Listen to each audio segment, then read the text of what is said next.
Thank you Jesus. Praise the Lord. ಕರ್ತನಲ್ಲಿ ಪ್ರೀತಿಯ ದೇವರ ಮಕ್ಕಳೇ, ಮತ್ತೊಂದಾವರ್ತಿ ಒಂದು ಸಾಯಂಕಾಲ ವೇಳೆಯಲ್ಲಿ ದೇವರು ಕೊಟ್ಟಂಥ ಒಂದು ಅವಕಾಶಕ್ಕಾಗಿ ದೇವರಿಗೆ ಸ್ತೋತ್ರ ಸಲ್ಲಿಸ್ತೇನೆ. ನಿಮ್ಮೆಲ್ಲರಿಗೂ ಕೂಡ ವೆರಿ ಗುಡ್ ಈವ್ನಿಂಗ್. ಹಲ್ಲೆಲೂಯಾ. ಈ ಒಂದು ಸಾಯಂಕಾಲ ವೇಳೆಯಲ್ಲಿ ದೇವರು ಮತ್ತೊಂದಾವರ್ತಿ ನಮಗೆ ಕೊಟ್ಟಿರುವಂಥ ವಾಗ್ದಾನ ವಚನ ನಾವು ನೋಡಿಕೊಳ್ಳೋಣ. ಹಲ್ಲೆಲೂಯಾ. ಮೊದಲನೇ ಸಮುವೇಲನ ಗ್ರಂಥ 30ನೇ ಅಧ್ಯಾಯ 6ನೇ ವಚನ. ಹಲ್ಲೆಲೂಯಾ.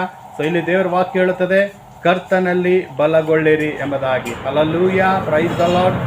ಕರ್ತನಿನ ಆತ್ಮೀಯ ದೇವರ ಮಕ್ಕಳೇ, ಯಾವಾಗಾಯಿತು, ಥ್ಯಾಂಕ್ ಯು ಜೀಸಸ್, ಯಾವಾಗಾಯಿತು ದಾವೀದನಿಗೆ ಸೌಲನು ಹಿಂದೆಟ್ಟಿ ಹೋಗುವಾಗ ಆತನು ಅನೇಕ ಸ್ಥಳದಲ್ಲಿ ತಿರುಗಾಡಿದನು.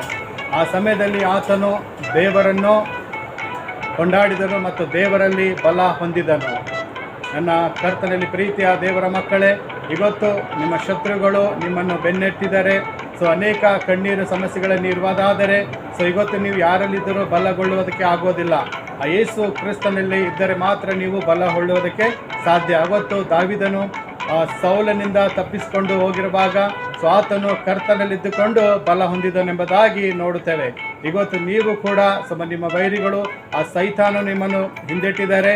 ಇವತ್ತು ನೀವು ನಿಜವಾಗಿ ಕರ್ತನಲ್ಲಿ ಯೇಸು ಕ್ರಿಸ್ತನಲ್ಲಿ ಇದ್ದರೆ ಮಾತ್ರ ನೀವು ಬಲ ಹೊಂದುತ್ತೀರಾ. ಬೇರೆ ಯಾರಲ್ಲಿದ್ದರೂ ಕೂಡ ನೀವು ಬಲ ಹೊಂದೋದಕ್ಕೆ ಸಾಧ್ಯವಿಲ್ಲ. ಅದಕ್ಕೆ ನೀವು ಕರ್ತನಲ್ಲಿ ಮಾತ್ರ ಬಲ ಹೊಂದೋಕ್ಕೆ ಸಾಧ್ಯ ಎಂಬುದಾಗಿ ನಾವು ದೇವರ ವಾಕ್ಯದಲ್ಲಿ ನೋಡುತ್ತೇವೆ. ಅದೇ ರೀತಿ ಈ ವಾಕ್ಯದಲ್ಲಿ ಹೇಳಿದ ಪ್ರಕಾರ ನಾವು ಏನಾಗಬೇಕು, ಕರ್ತನಲ್ಲಿ ಯಾವಾಗಲೂ ನಾವು ಬಲ ಹೊಂದಿ ಆಶೀರ್ವಾದ ಪಡೆದುಕೊಳ್ಳಬೇಕೆಂಬುದಾಗಿ ನಾವು ದೇವರ ವಾಕ್ಯದಲ್ಲಿ ನೋಡುತ್ತೇವೆ. ಈ ವಾಕ್ಯದಂತೆ ನಾವೆಲ್ಲರೂ ಯೇಸು ಕ್ರಿಸ್ತನ ಹೆಸರಿನಲ್ಲಿ ಬಲಗೊಳ್ಳುವಂತೆ ಆ ದೇವರು ನಮಗೆ ಆಶೀರ್ವಾದ ಮಾಡಲಿ ಎಂಬುದಾಗಿ ನಾವು ದೇವರಲ್ಲಿ ನಾನು ಪ್ರಾರ್ಥಿಸ್ತೇನೆ. ಹಲ್ಲೆಲೂಯಾ. ದೇವರು ಮತ್ತೊಂದಾವರ್ತಿ ನಿಮ್ಮನ್ನು ನಿಮ್ಮ ಕುಟುಂಬವನ್ನು ಆಶೀರ್ವಾದ ಮಾಡಲಿ. May God bless you and your family. Amen. Hallelujah. Praise the Lord. Thank you Jesus.